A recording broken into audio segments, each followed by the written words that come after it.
Hi guys! Ako po ang inyong kasama sa buhay, ang inyong kasambuhay. Jing Castañeda po.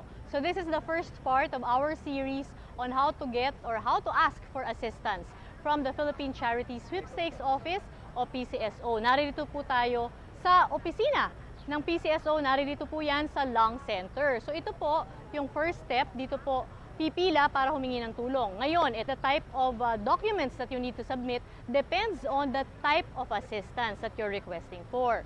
So, ang tip ko po sa inyo, kumpletuhin nyo po muna yung mga dokumento bago kayo pumila kasi kita nyo naman ang haba ng pila. So, ang hirap po magpabalik-balik. So, mamaya i-detalye natin kung ano-ano po yung mga dokumentong ito. Now, tip number 2, magdala po ng extra copies ng orihinal na mga dokumento at maging yung mga Xerox copies. Again, para hindi nga po kayo pabalik-balik. So ito po yung pila. Ayan, kasi ito yung first step. Ito yung processing area. So dito po, pinoproseso at inaalam kung kompleto po yung inyong mga dokumento. Mula po dito, pinapadala yung mga dokumento sa medical evaluator. Doon po yan sa loob para po malaman kung ano nga po yung mga gamot na kailangan nyo at iba pang mga detalye. Ito, yung waiting area. Ayan, ako nakikita nyo naman marami pong tao. Kaya nga po, madalas kailangan maaga kayong pumunta dahil po sa dami ng naghihintay dito. So hinihintay po nila yung resulta ng evaluation ng doctors na naririto sa PCSO. Mula po doon, babalik dito na naman sa processing area yung mga papeles para po malaman kung ano ang interview schedule. Ayan, so kailangan pong bumalik din ng mga pasyente o yung mga kaanak nila para ma-interview ng mga social workers. So ipapasok ko po kayo sa loob.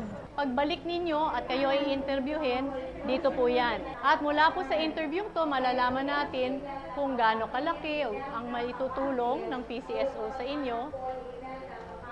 At kapag ibinigay na po yung rekomendasyon na yon, dito po sa Charity Assistance Department, ilalabas naman po ng Charity Assistance Department, ayan, yung guarantee letter. At pag lumabas na po yung guarantee letter, dito naman po ninyo yon kukunin. So may waiting area rin po dito habang hinihintay nila yung mga guarantee letters na ibibigay po ng PCSO. Yung mga guarantee letters po na ito ang ipipresent kung sa ospital o kaya doon po sa supplier na bibilihan ninyo ng gamot at iba pang mga pangangailangan. For requests for hospitalization assistance, the following are the requirements. First, personal letter o sulat kahilingan addressed to the PCSO chairman. Second, original o certified true copy ng updated medical abstract ng pasyente na pirmado rin po ng doktor with his license and PTR number.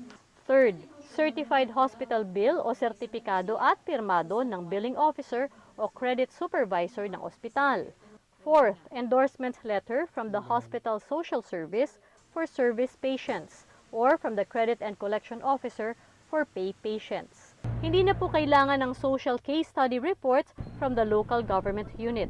Siya nga ho pala ang standard operating procedure sa PCSO after you have submitted your documents and after you've been given an interview schedule, kailangan pong bumalik para po dun mismo sa interview with a social worker before you can get your guarantee letter. Pero in cases of emergency, halimbawa kung lalabas na po yung pasyente, explain nyo lamang po sa officer of the day o kaya sa supervisor para po ma-process at ma-prioritize agad para po makuha ninyo yung interview schedule nyo that same day, ma-interview kayo at makuha ninyo agad yung guarantee letter at hindi nyo na kailangang bumalik.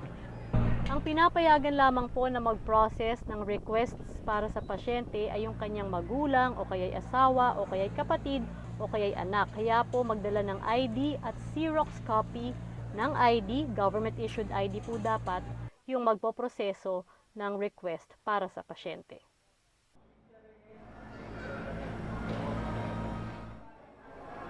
So sana po sa aming simpleng paraan nakatulong po kami sa pamamagitan ng pagbibigay ng primer na ito. Alam nyo naman, kaya mayaman o mahirap, pag tinamaan po tayo ng matinding sakit, nako, pwedeng maubos yung atin pong mga savings. So kapit lang po sa Panginoon at dasal lang po. But let's also do our share. Mag-research po tayo, may internet na, alamin kung anong mga government agencies o NGOs na pwede pong tumulong sa atin. At maasahan nyo rin po na narito po kami, ang inyong kasama sa buhay, ang inyong kasambuhay, na handa pong umalalay sa anumang pong paraan na aming kakayanin. Jing Castañeda po.